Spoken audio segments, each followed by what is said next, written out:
Hello बच्चों, let's see this question. So the question says if the mass of the sun is 10 times smaller and gravitational constant capital G is 10 times larger in a magnitude, then for Earth, walking on the ground would become more easy, acceleration due to gravity on the Earth will not change, raindrops will fall much slower, and fourth option is airplanes will have to travel much faster.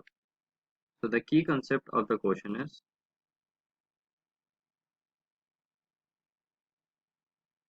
acceleration due to gravity.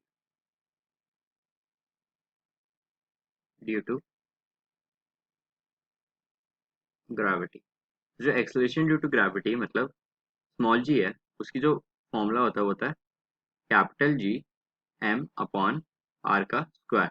तो जो अगर acceleration due to gravity earth का है तो जो होगा मास होगा वो भी अर्थ का होगा और जो रेडियस होगा वो भी अर्थ का होगा। तो जो फाइनल फॉर्मूला हो जाएगा वो हो जाएगा G M E upon R E का स्क्वायर।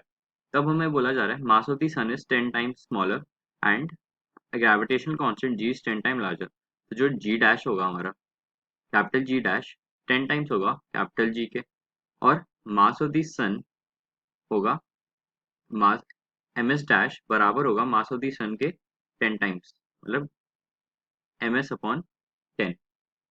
तो अगर हम देखें जी डैश मतलब new acceleration due to gravity of the earth वो बराबर होगा 10 जी के क्योंकि जो मास है वो अर्थ का है ना कि सन का। तो इससे कोई चेंज नहीं आएगा पर जो ग्रेविटेशनल कांस्टेंट है 10 टाइम्स हुआ है तो जो एक्सेलरेशन ड्यू टू ग्रेविटी है वो भी 10 टाइम्स हो जाएगी। तो इसकी वजह से हमें ये पता लग रहा है जो एक्सेलरेशन ड्यू टू ग्रेविटी है अर्थ की वो इंक्रीज हो गई है। तो इंक्रीज होने से क्या क्या इफेक्ट होगा। पहला ऑप्शन है हमारा walking on ground would become more easy. नहीं, अगर एक्सेलरेशन ड्यू टू ग्रेविटी बढ़ रही है तो जो वॉकिंग होगी ग्रेविटी की वजह से मोर डिफिकल्ट हो जाएगी। सेकंड ऑप्शन है acceleration due to gravity on the earth will not change. नहीं, ऐसा नहीं है, जो एक्सेलरेशन ड्यू टू ग्रेविटी है वो चेंज हो रही है। थर्ड ऑप्शन है rain drop will fall much slower.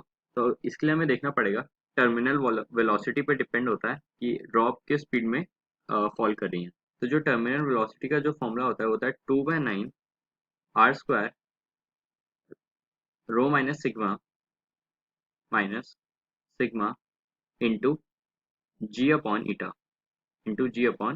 तो यहाँ से हमें पता लग रहा है जो टर्मिनल वेलोसिटी है वो डायरेक्टली प्रोपोर्शनल है जी से। तो अगर एक्सेलरेशन ड्यू टू ग्रेविटी बढ़ गया तो मतलब टर्मिनल वेलोसिटी भी बढ़ गई और जो रेन ड्रॉप्स हैं will fall much faster.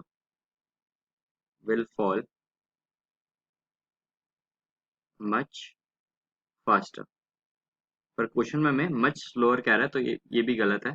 Fourth option is airplane will have to travel much faster. ये बिल्कुल सही है। To overcome the gravitation pull तो जो एयरप्लेन्स हो गए उनको बहुत तेजी से ट्रैवल करना पड़ेगा। इसकी वजह the final answer is option D. So hope you understood it well. Best of luck.